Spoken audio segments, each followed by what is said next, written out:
Hey guys, Mr. Reyes here. Sorry I couldn't join you for another day. Still trying to get better, but I'll be ready to go on Wednesday. So we do have another lesson to be going through today, so please pull out your agendas.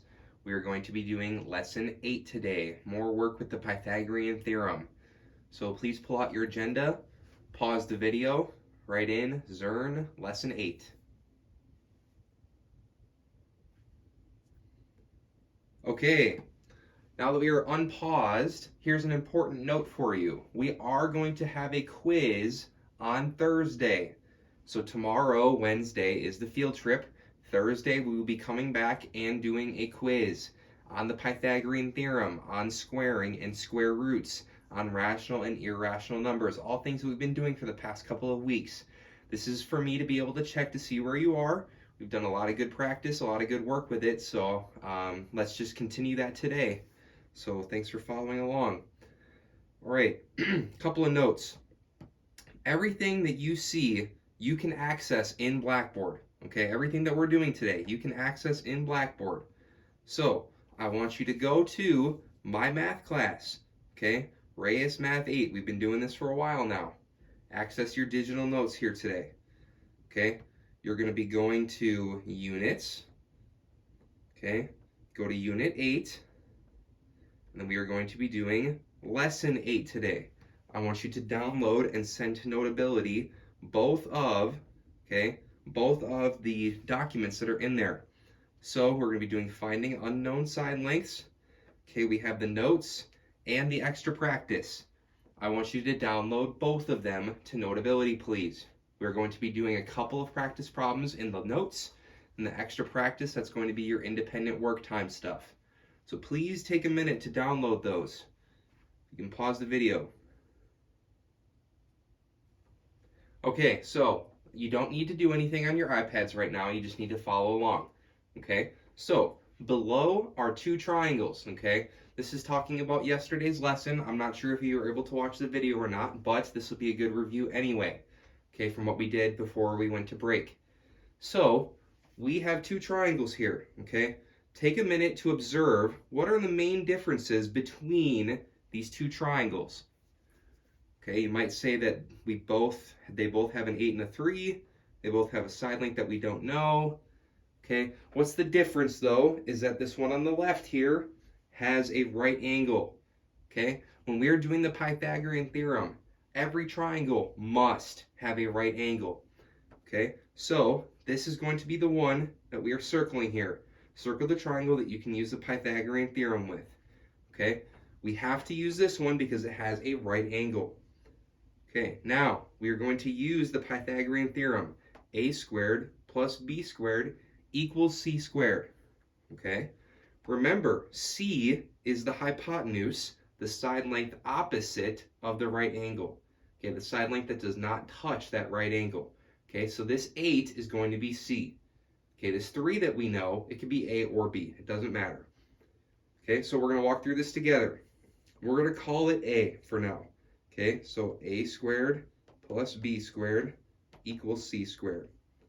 Okay, now I'm going to substitute 3 in for a. 3 squared plus b squared equals c squared. We know c. It's 8 squared. Okay, we know that this is 8 because it is the hypotenuse. The hypotenuse is always c. Okay. Now, order of operations, we're going to solve our exponents first. 3 squared, okay? 3 squared, we're going to rewrite that as 9 because it's 3 times 3. Plus b squared, we don't know what that is yet, equals 8 squared, that's 8 times 8, 64. Okay, now, this is a throwback to a couple of weeks ago when we were doing our two-step equations. I'm going to highlight my like terms here, okay? I'm highlighting my whole numbers in purple, my variables in orange. Okay, I need to get all my whole numbers on the same side. So I'm going to subtract 9 here from both sides. Okay, this goes away, pop the bubble, bring down b squared equals 64 minus 9, 55. Okay, I'm going to bring it over here now.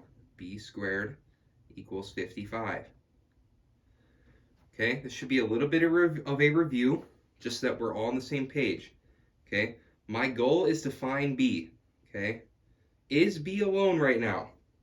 No, it is not. It is squared. Okay, I need to do the opposite of squaring, square rooting. Okay, I'm going to do it in a different color. I need to square root both sides in order to isolate b. Okay, so that means that this square root undoes the square. This goes away. All you're left with is b equals, okay, is 55 a perfect square? No, it is not. So we keep it just as the square root of 55. Okay, that's it. That's your answer. That is the side length of b equals the square root of 55. Okay, we're going to be repeating that same process in a couple of extra problems now. So now is when you can pull out your notes from lesson 8. Okay, lesson 8. Okay, it should look something like this. We have a table with 3 triangles to work with. Okay, so it says, sometimes we know the length of 2 sides of a right triangle and we want to find the third. In this situation, we can use the Pythagorean theorem. Okay, it might be helpful for you to rewrite the Pythagorean theorem there. A squared plus b squared equals c squared. Okay, this is where you're following along. This is where you're following along. Anything that I write, you should be writing as well. Okay. Now it says to highlight the hypotenuse of each triangle. Okay, so I'm going to highlight in pink. I'm going to look for the hypotenuse, which side length is opposite of the right angle. Okay, highlight your hypotenuse in each triangle.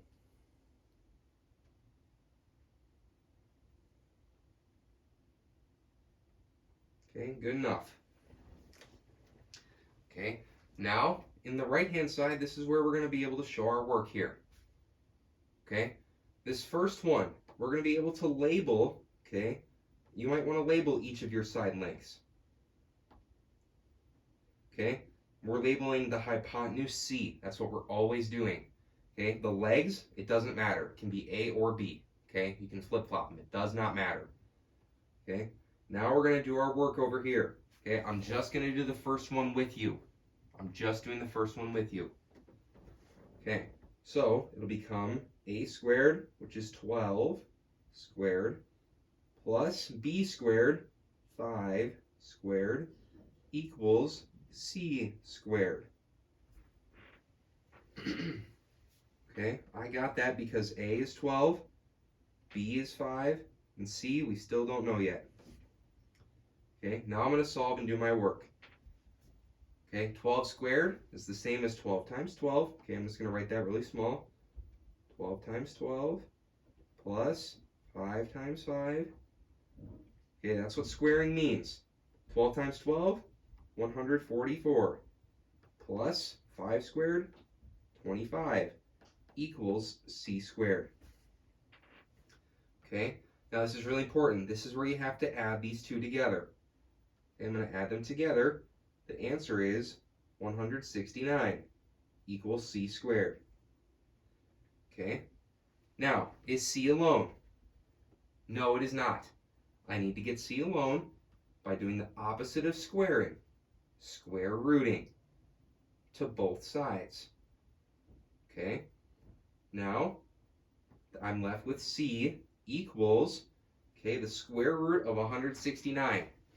Okay, believe it or not, 169 is a perfect square. Okay, two numbers multiplied by each other to equal 169 is 13. Okay, we haven't worked up that high, but hopefully this will become one that you can memorize at some point. Okay, so c in this case equals 13. Okay, we just found the missing side length using the Pythagorean theorem. Okay, now I want you to try the next two on your own. Okay, notice how they have the same numbers, but in different places. You're going to get different answers here. Okay? Be very careful. Pay attention to details. Okay? I would label each of your side lengths as A, B, and C. Don't forget, C is always, always, always the hypotenuse. Okay. So, take a few minutes to try this. When you're done, I want you to go to the extra practice that I've given you. And I want you to try at least 3 of these. Okay, find the exact value of the variable. You can use the Pythagorean theorem with each of these since they are all right triangles. Okay, this is what I want you to try next. Good luck when you're finished. Okay, when you're finished, this is the same as you've been doing or you did yesterday. Okay, if you're behind on Zern, you're working on lesson 8. If you're ahead on Zern, you're working on IXL for more practice. Remember, we have a quiz Thursday. You want to have this down. You want to have as much practice as you can. You can use a calculator. Okay? So these are your tasks for independent work time. Good luck.